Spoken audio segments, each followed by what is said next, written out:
Okay. We'd like to welcome everybody tonight to the just a meeting on the Army Corps of Engineers and the feasibility study. Kevin's here from the Army Corps of Engineers, and Amy's going to get us started. And I think what we'll do tonight is kind of like we did last time during the the budget one. We'll let them get through their presentations. We'll write down our questions, and when you guys are done, we'll ask all our questions. Yeah. That way we won't keep interrupting you and it'll get delayed. So go ahead. That sounds great. Thank you. Well, I hope you're up for an exciting workshop this evening.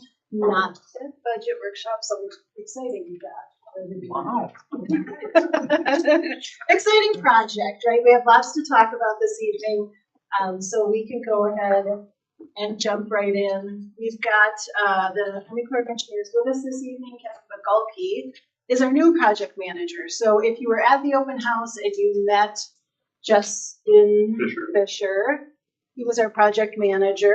He has moved on to the Department of Energy. And so for the past couple of months now, I've been working with Kevin. It's been great, and I know will continue to be great in the future. And Pat Dowd is the technical lead on the project, and he's here with us as well. They will do the bulk of the presentation. I will just get it kicked off for us here.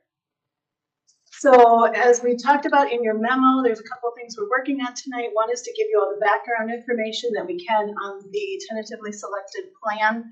Also looking for a nod from the council tonight as to whether we continue forward with the rest of the feasibility study. So at this point, we need to go to the Corps on December 1st and say either, yep, we're all in on the tentatively selected plan, let's roll, or no, we're not.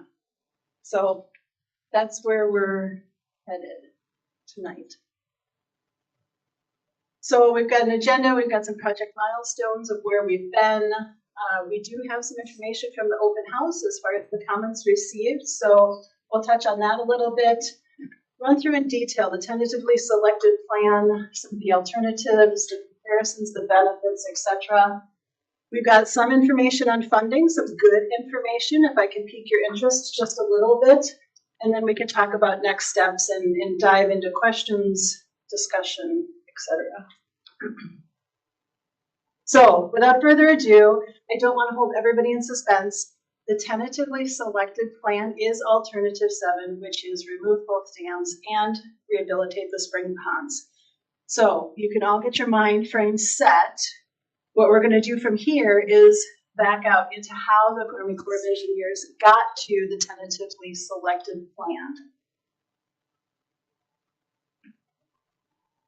So if you remember, if I back up now for the project milestones, in March, we had the Corps do the federal interest of determination, determining that we had a project potentially. We signed the cost share agreement. We did a staff kickoff meeting. We had the open house just in August, so hopefully many of you attended that. And now here we are on time, November and December with the tentatively selected plan, marching forward towards feasibility study completion by June or July 2024. Now I'll turn it over to Kevin. He'll take it from here. All right, thank you, Amy. Thank you, Mr. Mayor and council members. Again, I'm Kevin Bagalki. I'm the project manager. That's got the pleasure to take over this project and actually had the opportunity to be in your beautiful city for a couple of times so far, and it's been good to learn about the project and where you've been and what the city's goals and hopes are for the Kinni River and the river corridor. As Amy said, there was an open house on the project in August. Following that open house, there was a public input comment period that ran through September 15th. From that comment period and at the open house, we had received 96 comments, that was written comments either by email or handwritten letter. Of those 96 comments received, 77% or 74 of the letters were in support of the project of removal of both dams. We had 15 letters or 16% that were opposed to the removal of the dam. And we had 7 comments, 7% that were neutral, maybe seeing one or the other in support of it, but having some concerns, not strongly one way or another. In addition to the 96 letters, individual letters that we received, we did receive an email that contained a petition that had 2,500, just over 2,500 signatures in support of the project to remove both Junction Falls and Powell Falls Dam. Just to give a quick overview, this doesn't capture all of the comments essentially, but it gives you a pretty good idea of the types of comments that we did receive, ranging from the positive aspects of keeping Junction Falls and the energy production, need for maintaining stormwater runoff and protection, to a restored Kinni and the economic growth and the tourism, as well as the obsolete nature of the dams. Next slide. Through the process of what the Corps does is we identify what are possible alternatives and approaches to the project. Through this, we have identified 7 alternatives. Alternative 1 is essentially a do nothing project, leave everything as it is. That's always one of the alternatives that we look at. And then really we have alternatives 2, 3, and 4, and alternatives 5, 6, and 7 are similar to each other, with the exception that alternatives 5, 6, and 7 do include the restoration of the spring ponds area, where alternatives 2, 3, and 4 do not. The reason why we added those is when we were first working through it, we had identified alternatives 2, 3, and 4, plus the addition of the spring ponds. And rather than having that as a separate sort of category or potential add-on, we just included that as alternative approaches. But just to highlight, alternative 2 is the removal of Junction Falls and Lake George restoration. Alternative 3 is the removal of Powell Falls and the restoration of Lake Louise, but does not include Junction Falls. Alternative 4 is the removal of both dams and the restoration of both the lakes. And then alternative 5, similar to alternative 2, Junction Falls, Lake George restoration with the spring ponds restoration. Alternative 6 being Powell Falls and Lake Louise restoration with spring ponds. And then alternative 7 is, as Amy said, the recommended, the technical or the definitive selected plans is inclusive of all those items. Just real briefly, I don't want to get into this, but to give, for those of you who are a little bit more visually inclined of what those projects are, this gives you a sense of alternative 2 being on your left-hand side with just the Junction Falls and Lake George, to alternative 3, the Powell Falls and Lake Louise, and then alternative 4 being both dams without the ponds. And then similarly, the addition of those ponds, and again, alternative 7 being a little bit of background on how we get to the point of determining the alternatives and which ones rise to the top to move forward and meet core criteria for participation. So part of it is obviously the design, what's feasible, what's practical, some of its cost, but a big driver in that is the habitat modeling that comes out of the benefit of the restoration projects. And what we try to capture is what are the components of the project that are going to benefit as a result. And there's 3 types of habitat that we were looking at. The brown trout being the indicator species, emphasizing the cold water fisheries, stream features, in-stream work being one habitat component. The second habitat component is riparian forest, indicator species being black-capped chickadee and veery. Mostly looking at the bottomland forest, music forest, areas that are currently underwater now in Lake George, what used to be underwater in Lake Louise, restoring those into some floodplain forest habitat. And then the third component, looking at marshland and wetland, emergent wetland habitat types. So Again, where do we have the opportunity to incorporate some wetland features into those floodplain areas that were formerly the lakes? And that includes shallow and deep marsh, emergent vegetation. I don't know, do you have anything additional you want to touch on that, Pat? Thanks, Kevin.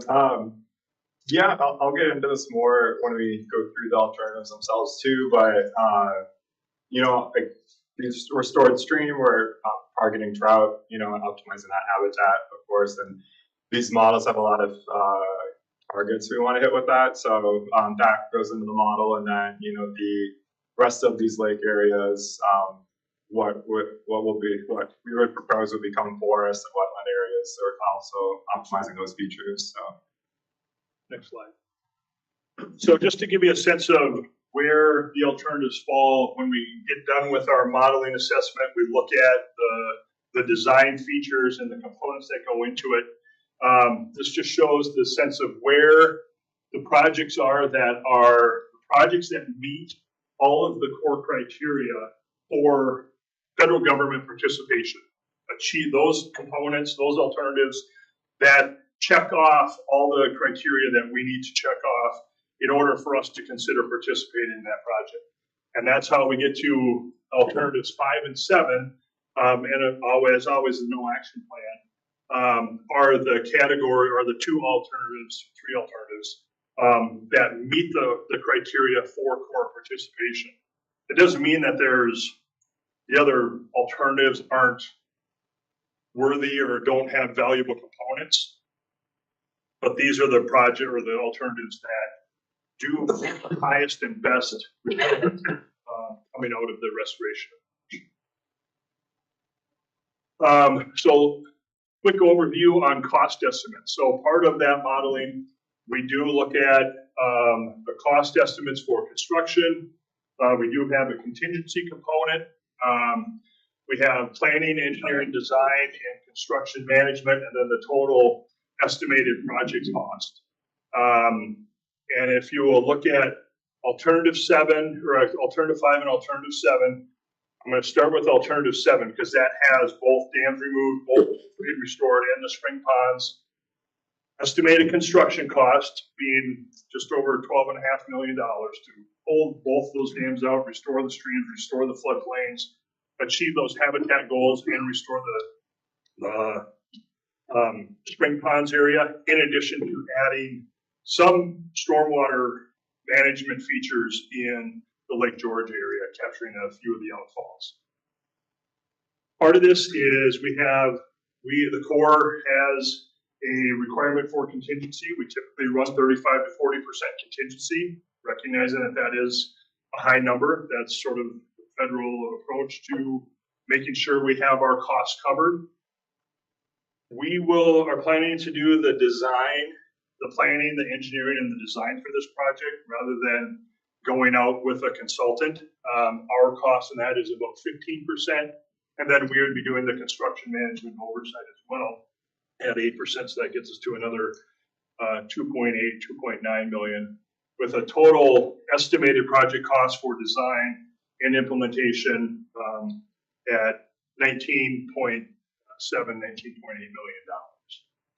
million. You can see, just for example, the spring ponds, we actually get a pretty significant habitat benefit for a relatively reasonable cost. It's about $159,000 to $160,000 to do that, and so that's why we added those into these 3 alternatives, because you get a pretty significant habitat benefit for the cost of the project. Just to touch on alternative 5 to give you a sense of where we're at. Again, that's the other alternative that meets all of the core criteria for consideration. 6.8 million for construction, 2.4 for contingency, $1.5 million for the engineering, design, construction oversight, and just short of 11 million, 10.7 million for project implementation. It's not pulling one dam out versus the other dam doesn't give you a direct one-to-one benefit. There is certainly a stronger habitat component and benefit that we're recognizing with the Junction Falls and Lake George restoration piece. So those are the 2 components that we would, meet the criteria to be brought forward for a tentatively selected plan with the core recommendation being alternative 7. Next slide. So just a quick comparison of these options, and feel free to jump on this too, Patrick. So alternative 5 on the left-hand side, alternative 7, the recommended on the right. You can see all of the different components with the restoration. What I want to point out is your habitat gain. So when we run the models, it basically comes to what are the habitat units, the number of habitat units that we gain from the project. And as you can see, for just the Junction Falls and Lake George restoration with the spring ponds, we get a habitat unit gain of 22.4, and that boils down to the number of acres, the scoring criteria that the model runs to give us a measurable score to compare. With the addition of, and to show that we're not necessarily achieving the 1-to-1 ratio on the dam removals, with both dams being removed and the lakes restored with the spring ponds, we're getting an additional 12.2 habitat units by the inclusion of Powell Falls dam removal and Lake Louise restoration. So the biggest component of that actually is upstream, where we're getting those habitat values because of the lake, also from the thermal aspects, and from the spring ponds with the cold water aspects. The vegetation-wise is essentially equal if you compare the two, between, if you just take Powell Falls as an individual and Junction Falls as an individual, we get a much higher trout benefit from the Junction Falls component. Anything to add in there? Covered it perfectly. Next slide. Again, just a comparison to show you the criteria that put those two alternatives into federal consideration. So alternative 1, obviously we have 2 that are high in completeness and efficiency. Obviously effectiveness, we're not getting any restoration, we're not getting any added habitat. It also we're not violating any laws by not doing a project, but it's maybe not meeting the sponsor and partners' interests. Alternative 5, again, high completeness, high efficiency, we're getting a good cost per habitat unit, but a little bit more moderate on the problems addressed and the effectiveness, again, more moderate in terms of the acceptability with the sponsor being the city. And then alternative 7, hitting all 4 of those criteria. So if you think back to that chart with the green circles, alternative 7 is that high because it's meeting the habitat component, meeting the core criteria across the board, all at a high end. With that, I'll maybe turn it over to Pat to walk us through at a high level some of the components that are going into the alternative 7 restoration approaches. Thanks, Kevin. Yeah, thanks for that introduction, Amy. I guess again, I'm a technical lead on this project and have been working on it since at least 2021. I think we started, and I'm also a senior hydraulic engineer at the Corps in St. Paul. High level, removing 2 dams might sound simple, but there's a lot that goes into it when you're trying to also restore the habitat itself. So that's kind of where we're approaching this from. So when removing 2 dams, you're left with a stream, but as you can see in like Lake Louise right now, if you go down there, it's an unstable stream, high sandbanks, lot of erosion that's taking sand down and might be affecting water quality. So we don't want to, have that happen to a greater degree if we remove these dams. So with the stream restoration, our goal is to maintain some stability and allow the stream to operate under its full range of flow conditions. So you have low flow most of the time, but then you also have these really high flow events. So having the stream operate as good habitat during low flow situations, but also having it be in a condition where you're not blowing out the stream. If you we do get a big flood event. So like the one we had in 2020 here. In this picture, different colors kind of coordinate or correspond to different habitats. So we have the blue habitat here is a restored stream, and we have so that's kind of what would be filled most of the time during non-flood events. And we have different rock features. Kind of I won't get into the details of all of those, but kind of going upstream. And these provide 2 or 3 main things. They help maintain trout habitat. They provide some stream stability. And that helps us protect like the wastewater treatment line that goes under the stream right there, and also the bridge piers at different locations. I guess upstream of both of these dams. So some of the features that that would be utilized are within your packet that has some images so you can visually see what they look like rather than hash marks. Thanks,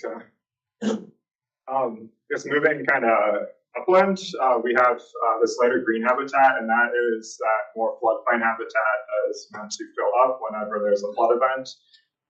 This will again allow the stream to not just have all that water passing through a narrow channel, so reducing your flow speeds, how fast the river is flowing through there, and not blowing out some of these features, maintaining some stability. This would be more of like we have this modeled as bottomland forest, so kind of like a floodplain habitat. We also have these wetland features, so in orange and some of this lighter green too out here. So these orange features we're thinking would be filled with water most of the time, acting more as like permanent wetland. And then these green features, those get at more the stormwater mitigation component that I know is really important to the city. So capturing the stormwater that comes out of the outfalls in both lakes. So, and then treating it before it goes into into the stream. Upland of that, we have this more green habitat, and this would be more like upland forest, not meant to flood most of the time. I think I'm reading out most of our features. Last one I'll point out, the spring ponds up there. So if you visit this area now, I noticed they're pretty algal covered, and the flow conditions aren't really optimal with just like the clogged culverts that are there right now. So our proposal, just from a bang for your buck perspective, is to kind of restore that, how water flows out of that system, make it so it's not, or restore that so it's not like algae covered ponds, and more of a suitable habitat for, I guess all these creatures in our habitat models. So, yeah. Actually, so Pat, could you talk about 2 things? Can you talk a little bit more about the outfalls, and then if you could talk about the earthwork placement as well? I think that's important. Yeah, for sure. So there's a lot of sediment that's built up since these dams were constructed, and rather than have that flow downstream and potentially harm water there, our proposal would be to excavate a lot of that. So that's this like floodplain habitat, and then actually place all of it on site in the case of Lake Louise, so in this upland area, and then most of it on site in Lake George, as much as we could, and then the rest of it would go to the disposal location that the city's identified by the wastewater plant.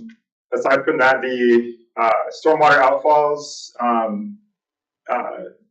so there are, I guess, just the one in Lake Louise that's being captured by this wetland here, and then there are 2 that would flow into this this wetland here, and then one at the more northern location. These are all the outfalls that we really see as that's all of them on the right bank there, but those I guess are the ones that we see as being able to feasibly handle. There are some others, like at the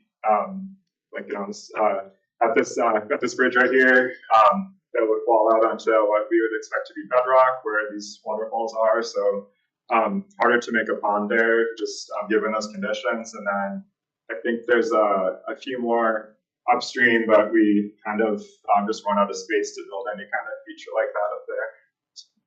Yeah. Yeah, just to reiterate, that's the earthwork component. Part of what we really looked at is how do we, from a cost savings measure, utilize the material on site to the extent that we can, so that we don't have to load it in the dump trucks, haul it off site, pay disposal fees. There'll be some loading on the dump trucks and relocation, but there's not the disposal fees. So thinking about from a cost standpoint, how do we utilize features on site as much as we can so we don't have to haul off and dispose. Just to add on to that, just leaving as much of it in place too as possible to reduce that cost. Yep. Excellent.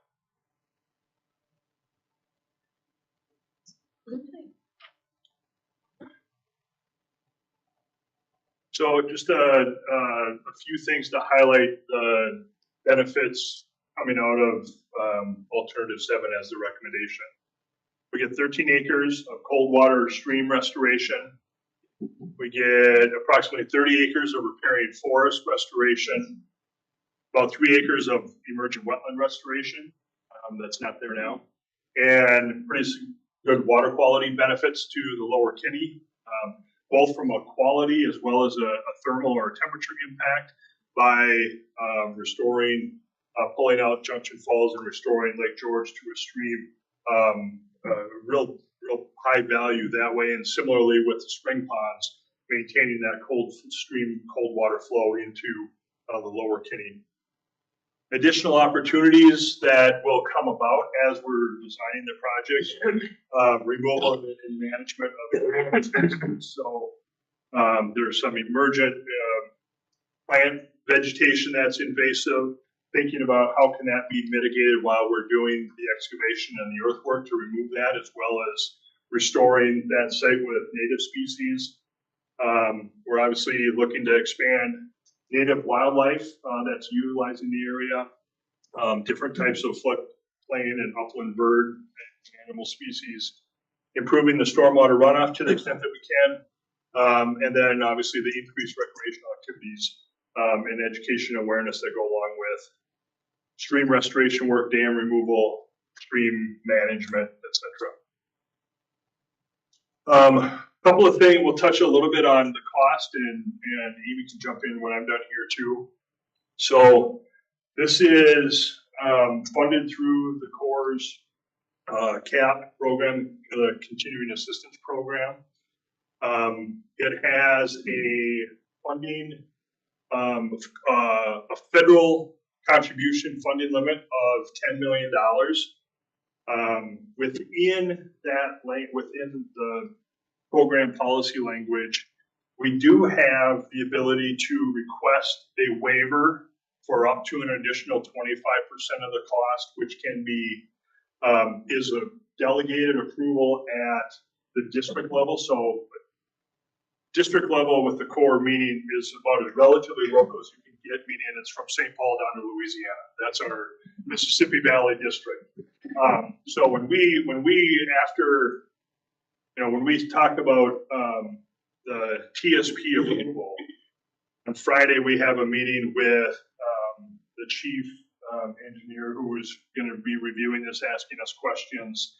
And then on December 1st, we have a meeting with all the department heads throughout the district that are going to be reviewing this, and then they give the stamp of approval or say, back to the drawing board, we have some questions that need to be addressed, or it's not, you know, we don't think this is the right way to go.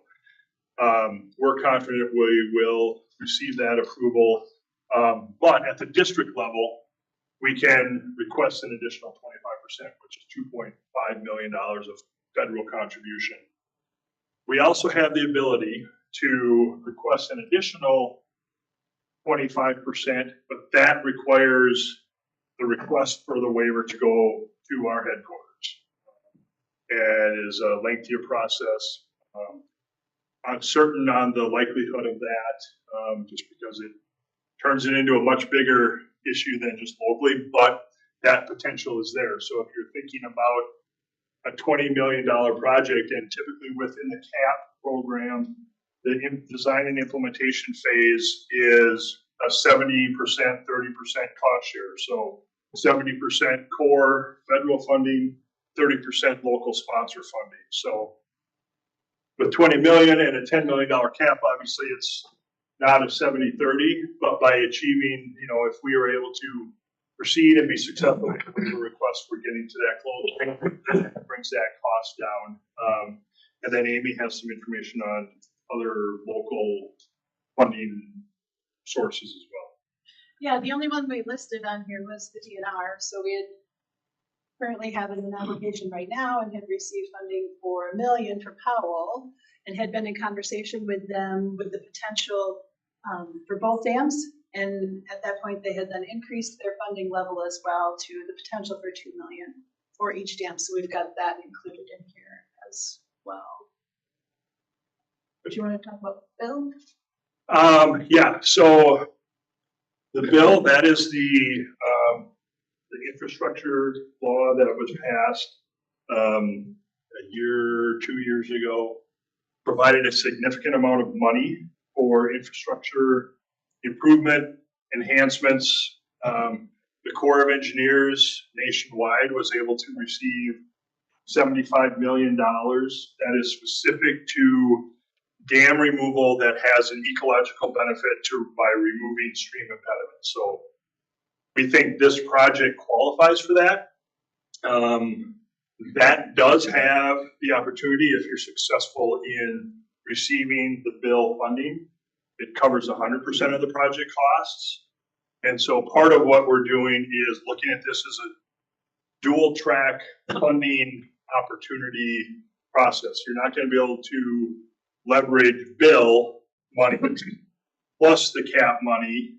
It's going to be either or, but we want to approach them simultaneously. So we're looking into how much information do we need? Do we need to have a signed, approved, completed feasibility report? Can we submit after December 1st?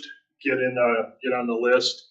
Currently, there are a substantial list of projects from across the country requesting that $75 million, but we don't know, do they all have feasibility reports? Are they all ready to construct? Are they all fundable projects? So we want to proceed as if we still have the opportunity to do that, because projects, even if they get funded, may fall by the wayside and not happen. But that is there, and we're looking into that opportunity almost on a daily basis. I have a phone call into our program manager to say, what do we need to do?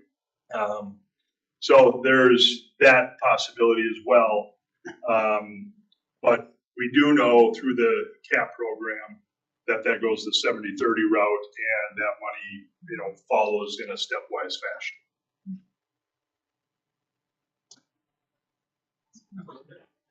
So next steps, like I said, we have our pre-TSP meeting, which is an internal discussion in preparation to December 1st is Friday.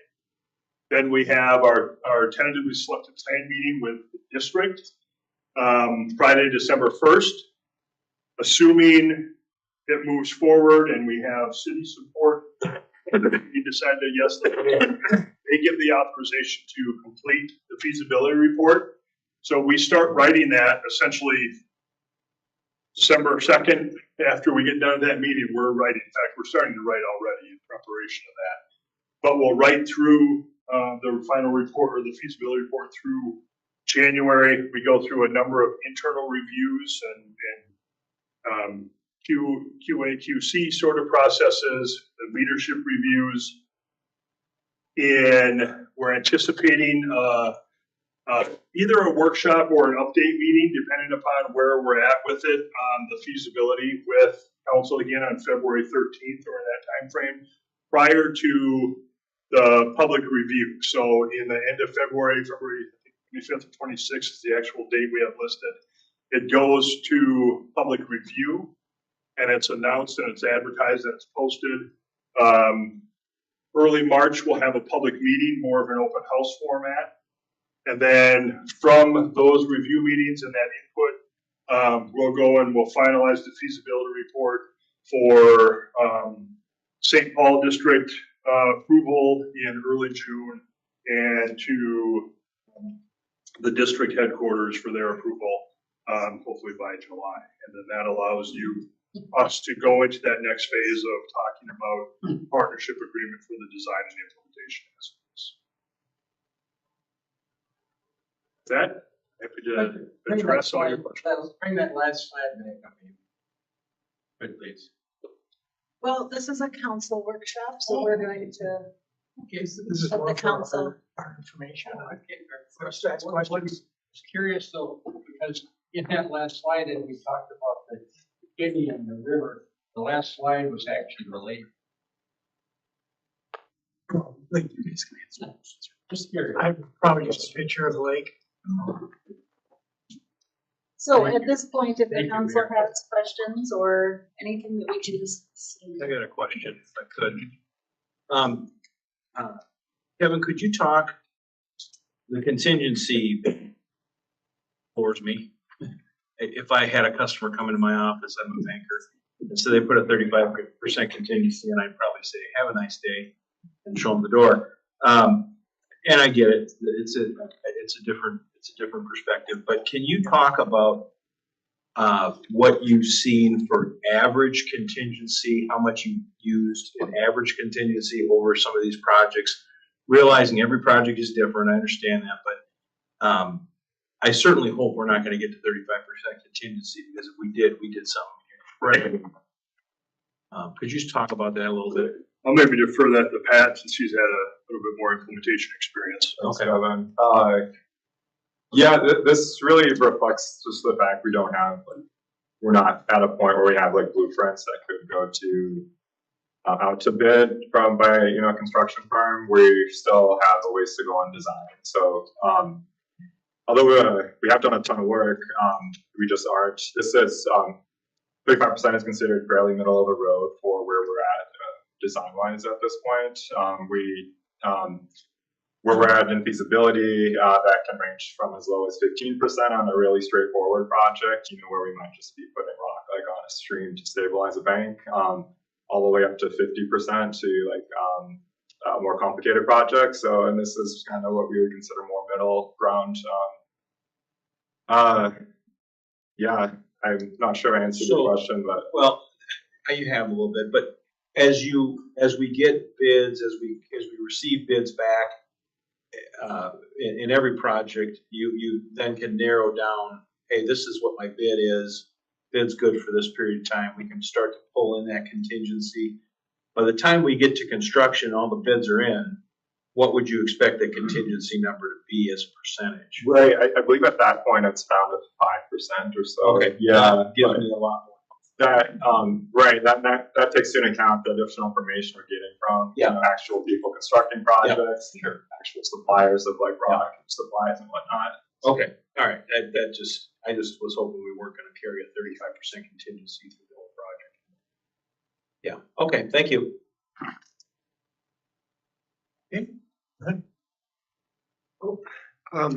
Maybe you said it and I missed it, but when would we know about timing on this funding that we're looking at? I mean, is that something we find out fairly soon?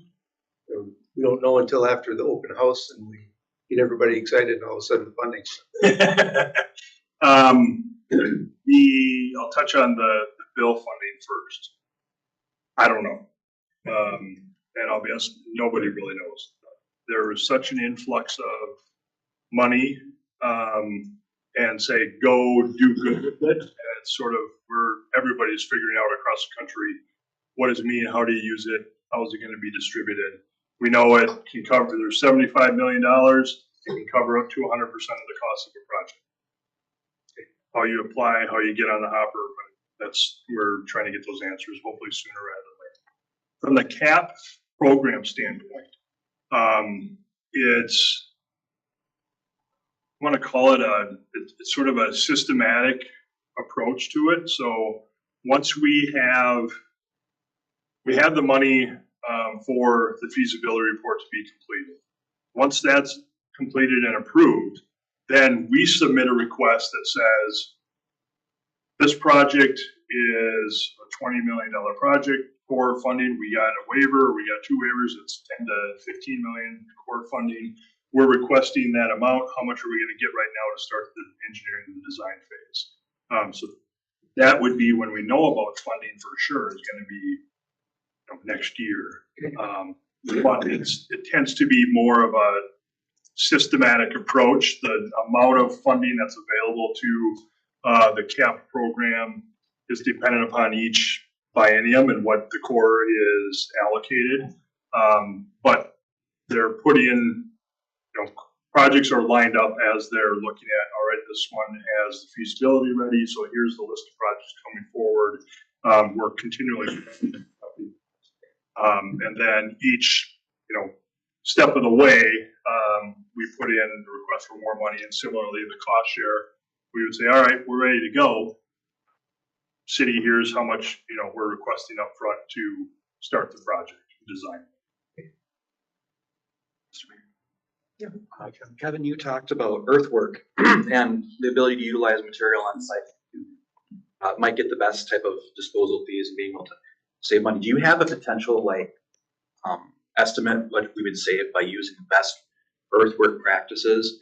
And if so, would it, and I don't know if this is included or not, I'd like to see it included if it's financially responsible, but the potential inclusion of St. Croix Pond, if that would actually line up with a time frame or a project, if it makes sense for this type of thing. I don't know if it does though. St. Croix Pond is out of the project area. It is out of the project So area. that wouldn't be something they've looked at or considered Okay. as part of the stormwater. Going back to my first question then, on average, when you do a project like this, when it comes to earthworks, for the rest of these other projects in it that are already there, what's an average savings when you do them together like that? Do you have a way of estimating that? In terms of doing both dams plus the restoration plus spring ponds, Yes. you would talk about mobilization to get where your cost is going to come in. Yeah, that's right. You just have the one crew then that would, I don't have the mobilization cost estimate in front of me, but yeah, that would certainly save you money doing, or it would, yeah, instead of phasing it separately, if you're doing both at once. What was to put you on the spot? Do you know what the mobilization cost was for Man Valley? Was it 500,000? I don't.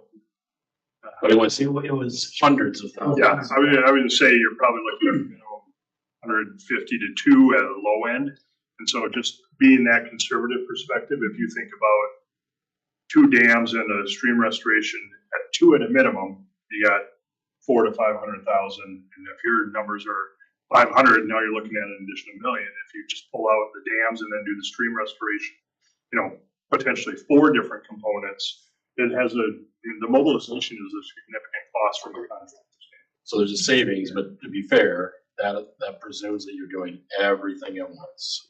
All 20 million, which we're not locked into just by accepting the feasibility. You're not saying you're going to do it on 2027. You're going to bid the whole 20 million and do it. We may decide jointly that we're going to do a phased approach, and so then you'll have multiple mobilization. You won't have savings, even though you're doing the project together. If you're doing phasing, you're probably gonna have mobilization each time you do a phase, and we have to weigh the pros and cons of that. So if we do it all at once, just from our experience that I've seen recently with North Interceptor and Man Valley, I don't remember what the Powell Bridge, that was a state contract, not ours, but I can't imagine mobilization is less than 200,000. I think when you do the math on that you have in there, you add 6 and 7 are Pollen Junction. It's about $300,000 savings when you combine both of them. So that 300 savings is probably that mobilization at that point. Yeah, I mean, you're just not building double roads. Yeah. There's probably I'm saying things in addition to the mobilization. That makes sense to me. Does that answer your question, Sean? Yeah, it does. Appreciate that. You have any more? You probably have. It's recent. All right, I have one. Yeah, so. So I'm going to go right back to the beginning of when you started your presentation. You started talking about the numbers of people that send emails and people that.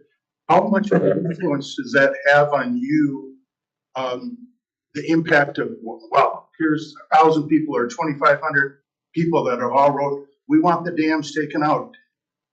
It sounds like by at least you sharing it there that subconsciously or consciously it paid some impact with your thought process. There's multiple things that'll come into it. One, and probably first and foremost, is what's the project sponsor's interest and what was their request when they. So that being the city. So that being the city. And what, if I could ask, what did you determine the city's request was? How do we take the dams out, or what did you think the city's request was? Pat, you can give your perspective on this, having worked on water. When I read it, looked at removal of dams with restoration.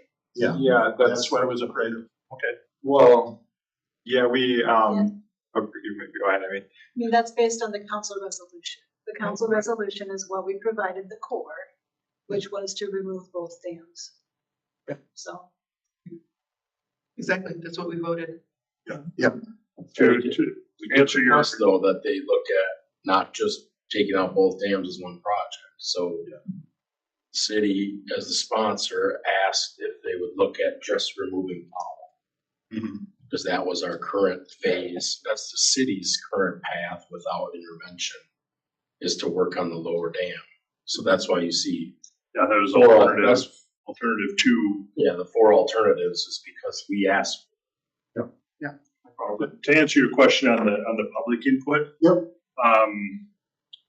I would say it maybe confirms the support for the project. I don't necessarily know that it sways any particular alternative. If we would have had comments that were 50-50 for and against, I think we probably would have had a conversation with all of you saying, all right, your constituents don't seem, a mixed bag of support on this. Or if it was very heavy against, then, you're going to have a pretty good pulse of that as well. So it did have it's a matter of confirmation that their support for it. I don't know. Do you think there's way stronger when we bring it to the district for TSP approval, or is the sponsor still supportive of the approach? I think it's still for the sponsor at the end of the day. Yeah, which is the city. All right, and then the next thing, the habitat modeling, I thought that was great. You're talking about the trout and the blackcaps and the marsh wrens and that. Turtles used to be very highly populated in this community. I'm sure somebody probably talked to Kevin Juneau, who's the head of environmental science here at UW River Falls, and has done multiple studies with his group on the turtle population on the continent. But what's your thoughts with the turtles? The turtles used to be big down in the Spring Pond area, and of course all around Lake Louise. So it was never necessarily a high population of Lake George. I don't know how much the turtles necessarily weigh into a particular habitat restoration effort.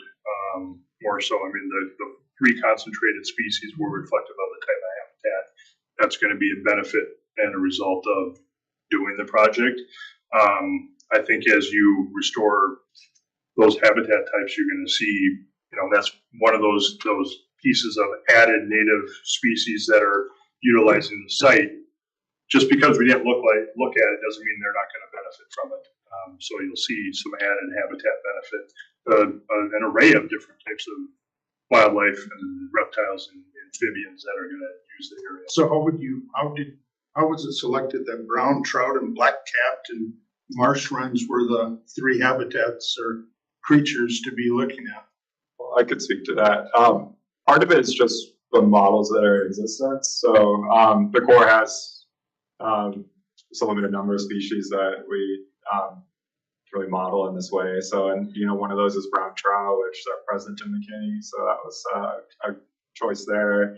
And then same with those 2 bird species that just capture a lot of what Kevin was talking about with this overall ecosystem. They're just kind of a species to aim for. It sounds like what you're saying is that it's not that you're aimed at like more black-capped chickadees. It's no, chickadees use this kind of native habitat.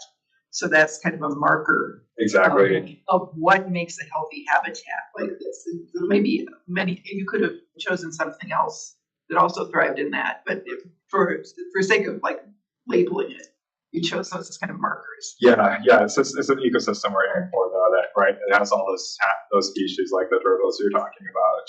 So, Okay, thank you. absolutely, thank you for that. And then the next question on the brown trout and fish. So I've seen that, in a sense, the decline currently of the brown trout on the lower Kinni, but that'll come back eventually, I think. But the DNR is dredging Nugget Lake, and that's to help cool the water and all that up there. So was any of your situations about, okay, we're not going to remove Junction Dam, that way the city can keep a promise that they made to their citizens for 100 years of hydroelectric but to dredge Lake George and maybe take that down there and do take that land down to, or that dredgings down to Lake Louise and help the water conditions there for the trout?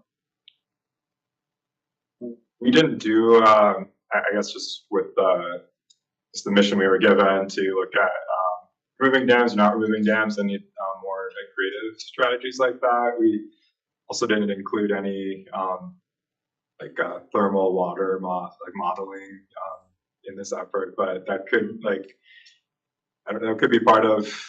I think it's highly variable depending on the condition, not knowing the system and the pond that you were talking about, DNR's dredging.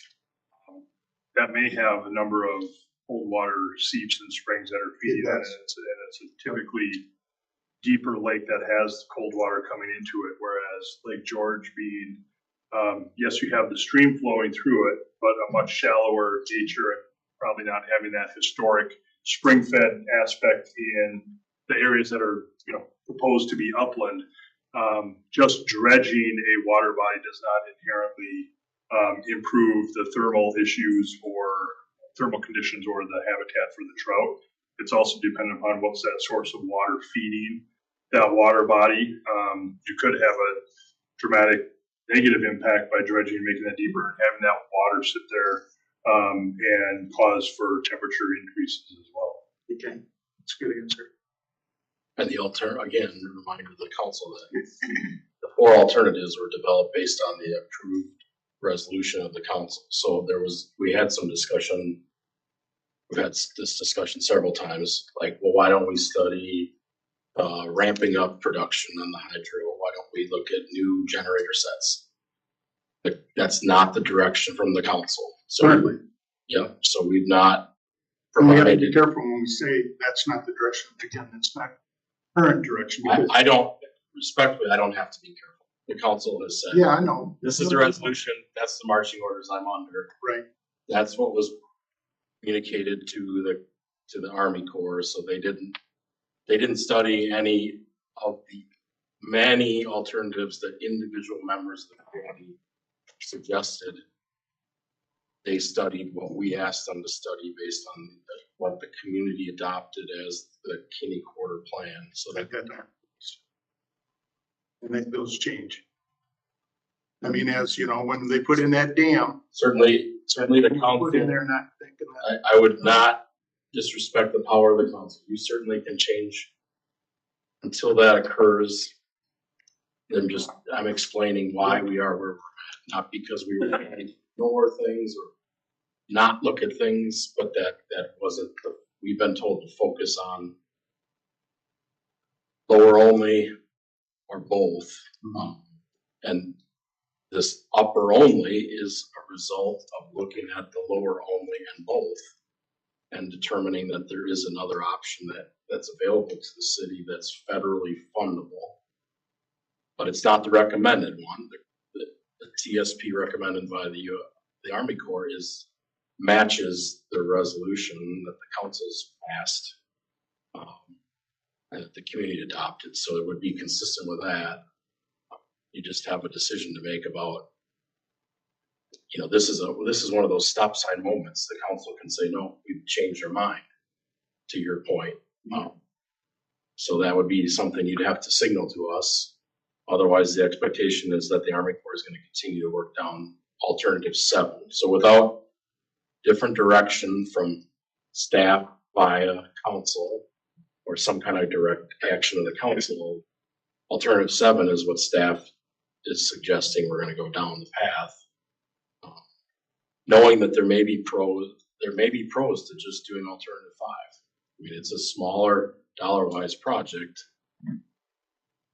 We're not sure it matches what the goals of the community are Scott, you said, on its own. If you just did alternative 5 and didn't have a separate project with some other partners to do what's essentially alternative 3, we wouldn't be fulfilling what the council and the community has signaled to staff that they wouldn't be accomplished. Scott, you said with what the staff is aimed or directed to the Corps, of these 7 items, is the council and the mayor, are we gonna talk about them again or say, yep, we want 7, we agree with staff? I mean, if that's what, I think that's what tonight is for. Yeah, I mean, you're able to give us the feedback tonight, but then you also in that, again, it's not, there isn't a speak now and forever hold your peace or forever hold your peace. This process has provided the council at least 2 times already to stop sign it.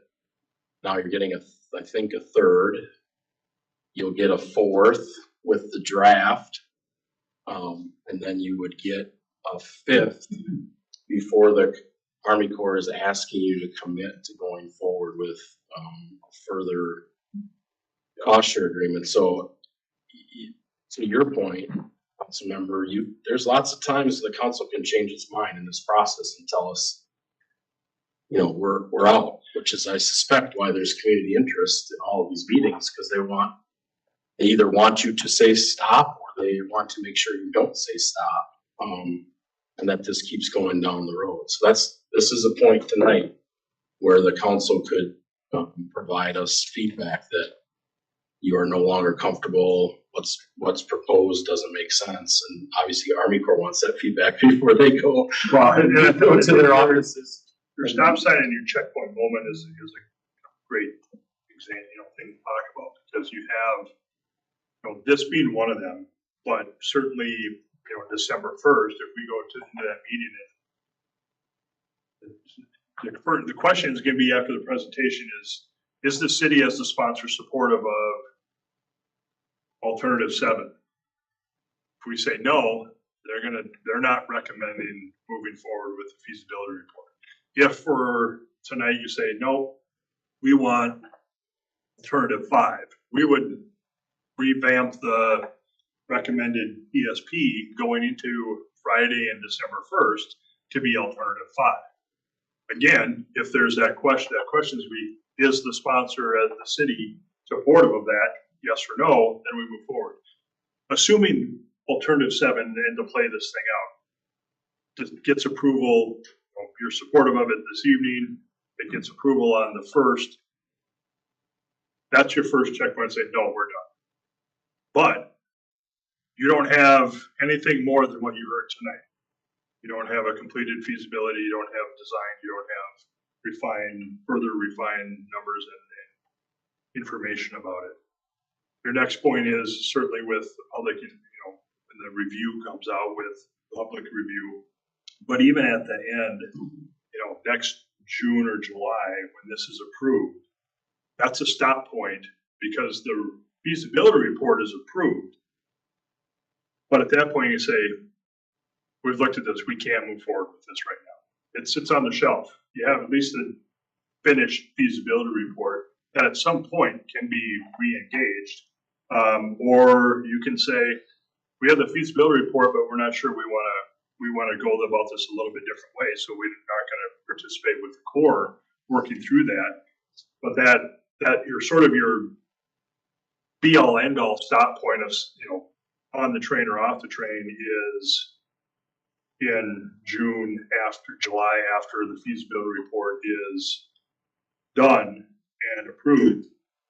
Start talking about next steps of, all right, now let's get into the partnership agreement for design.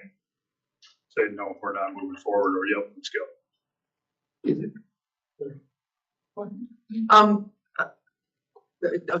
Just a little bit different tack, if you could go back to the graph. I was wondering if you could tell us a little bit more about core, not that one, the one with the This one. that one, this one. If you could tell us a little bit more about how you choose, how these things meet your criteria or not. Is it bang for the buck? Is it amount of money per habitat unit? Is it what your expertise is, and what kind of a project the Corps is looking for at the moment? And how did 5 and 7 rise to the top? The answer to that is yes. Okay. It's multifaceted from a very simplistic sense. I mean, we're trying to show the habitat unit, cost per habitat unit. That's a criteria. And so then we're looking at, all right, which ones also come into play from meeting other cost aspects, the design aspects, the project sponsor, getting to that table with the green boxes of effectiveness, efficiency, support, the alternative 5 and 7 meet all of those criteria. The other alternatives, it doesn't mean they're bad alternatives. They just do not meet the criteria for federal participation and support. Thanks. Is it safe to say that if we go all the way through the alternative study, that we're gonna have the math we need to decide if we wanna do a different alternative, right? In other words, are the costs gonna be evident so that we can say, you know what, actually 5 is a better deal? We talked a little bit about this afternoon, and I think this morning, if you change, there's ways to go about it. If you change the alternative and you only want to go that route, then we sort of have to go back through the TSP process to review, and some of those works. But there's the phasing approach that says alternative 7 was approved, but what's the best way to go with this? Do we do Junction Falls and Lake George first? Do we do Powell and Lake Louise first? Do we, so how do we phase that so that it's not $20 million in 2027, go forth and get this thing done? It could be, we have to come up with the core funds as well. And so it might be a situation where, Kevin, you got $5 million, go start the phase 1 of alternative 7, and what did the Corps and the city decide as the right approach to start implementing? So to say a different alternative is the right way to go, it really falls under alternative 7 of what your phased approach is in doing that all at once, as opposed to saying we want to revisit alternative 2. Well, we already know 2, 3, and 6 and 4 don't meet core funding criteria. So if you want to go that route, we'll say, great, you guys can go and do that, but there's no core funding. Yeah, so can I just follow up on 2 of those things? So the big issue for you all to understand, which took me, I won't, rest of staff caught on quicker than I did. The Corps is not offering to do any alternatives other than 5 and 7. You can not convince them otherwise. They're not going to change their assumptions. They're not, it's not like, hey, I found this mistake in your chickadee model. They've done this before. This is their feasibility. This is what they're doing. They are suggesting to us, who asked them to do this, that if you want their financial support for 206, it's 5 or 7. Because I was looking at this going, well, it doesn't look like 6 is much different than 5. What's, why are, it's because this is just one of the criteria they have to check off. So yes, from a dollar per habitat unit, 3 and 6 are not that far from 2 and 5, and obviously 2 is not that far from 5, but it doesn't check other boxes they need to check, and they don't want to have a conversation. They're happy to explain, but they're not going to be convinced to change their model because we think we're smarter than the model. You've had some experience with me on that before. So this 5 and 7 is in. That's what's being offered. We also should understand that we're 490,000 into the 750,000 feasibility. So to your question, I don't think we will have a whole lot different numbers to work with by the end of this feasibility. they have done most of the legwork to get the numbers as close as they're gonna get for I don't know what we call this, in engineering, I'm used to getting a 30% plan set, and then we have a meeting and we talk about it, and then a 60%, and then sometimes a 90%. And then we say to the consultant, all right, 90%, you're close enough, change this, change that, and it's done. I don't know where this is. Is this a 30% design, which is why there's a 35%? I don't even think it's a 30, I would say this is identifying the alternative. When we start the design, we get into the 30, 50, 90. And that gets to your point of the refinement of the contingency. Yeah. So a big contingency because here's what we think we can do and here's what we think the cost. So I just think, so to your question about numbers, if you say, well, I want to go forward with this because I think we'll get a lot better information at the next go around and be able to make a much better decision than tonight. I don't think from the council's perspective or the community's perspective, you're going to have a whole bunch more information than you have tonight. It's laid out pretty much how 5 and 7 compare.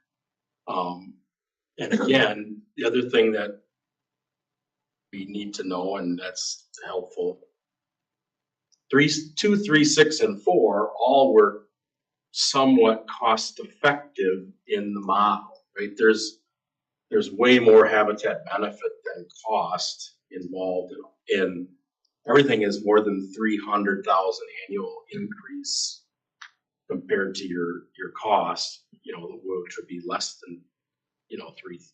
I don't know if that's a 3 to 1 or how that works, but the Corps is not saying those are terrible things and you should never consider doing that as a community. What they're saying is 206 needs to meet these goals and 5 and 7 meets those. If you want to do a partnership with that, we're willing to do it. There isn't going to be value engineering from us. They do value engineering, but it's not like we're hiring them as a consultant and then we can say, well, we decided we don't have 20, we have 19, so shave $1 million off your design. The Corps' design is the Corps' design because they're meeting these models, and it's not just the model, but they have to meet all those other checkboxes. And if they start pulling strings here, they're moving things, then the model collapses and they have some checkbox that doesn't get checked, and then it's not eligible for funding. So it's a real choice for the council. It's a real choice for the council to say 20 million is too much. We're never going to do it. Doesn't seem feasible. Stop wasting your time on $20 million project with the Corps. We'll take the $10 million project. That's one, I think, choice you have tonight is to say, you guys are crazy. We're not doing 20 million. Stop working on 7 because we're never going to get there.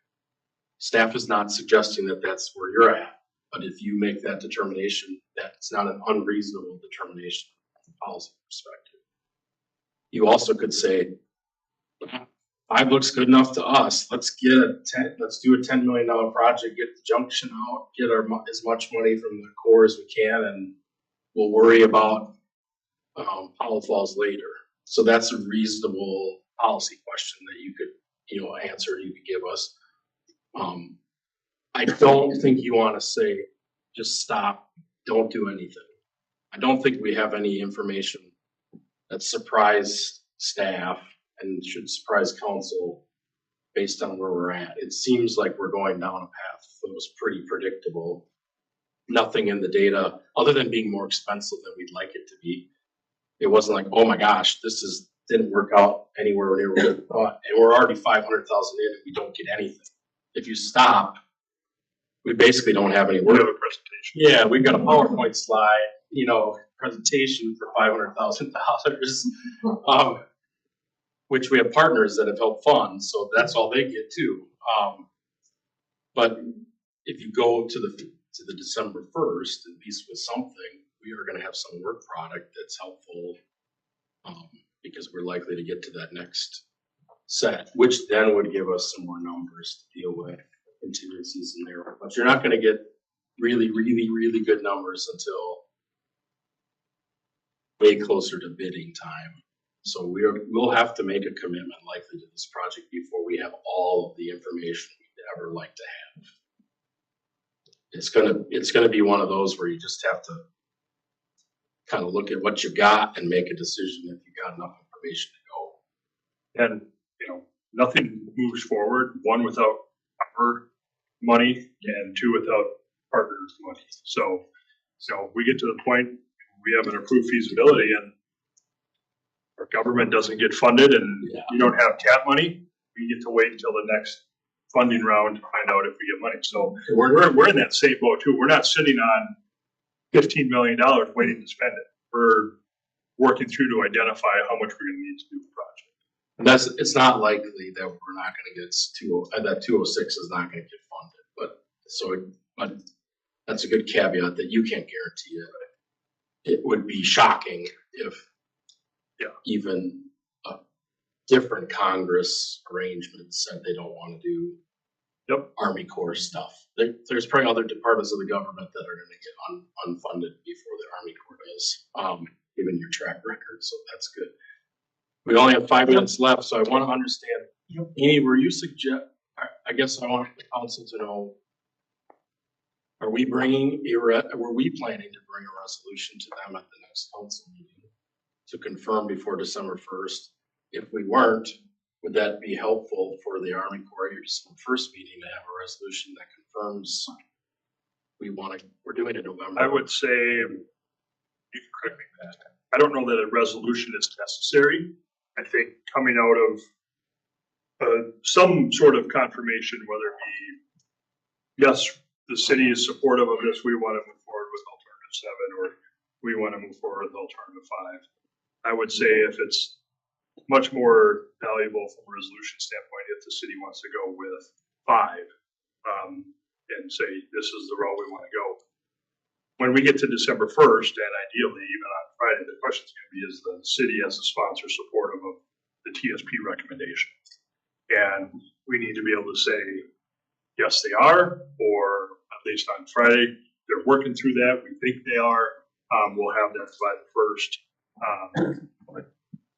I don't know if we've ever received a second resolution in support of a TSP, but certainly something that you ask, and So does Mayor, do you want to I think if we, pull your council, or do you Yeah. want us to do a resolution? I think we can pull it if they don't think the resolution's gonna matter. So what's recommended by Army Corps and my staff is going forward with the feasibility on alternative 7. Does the council want us to do something other than that? Yeah, I had a kind of because one of the issues is, okay, funding, how much can we get? I mean, that's all kind of up in the air. We cannot afford to do, another 10 million right now. With, even, so that's one concern I have between 5 and 7, but here's a kind of maybe a cynical, pragmatic question. We go through with the feasibility plan 7. We do a phased approach.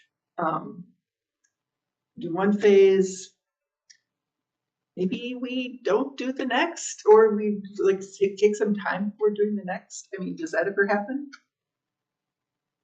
Well, I mean, we've talked about a phased approach. I mean, does that mean phase 1 is in 27, phase 2 is in 28, phase 3 is in 29? Not necessarily. I mean, some of these components might not be a single construction year to be able to do it.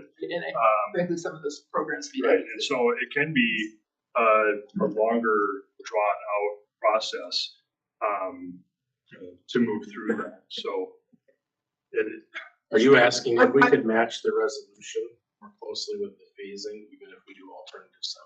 No, I'm just wondering if there will be, if it sounds to me, because I am in favor of phase 7. The funding bothers me a little, the uncertainty of the funding. So, but from what you said earlier, I assume there will be points where we could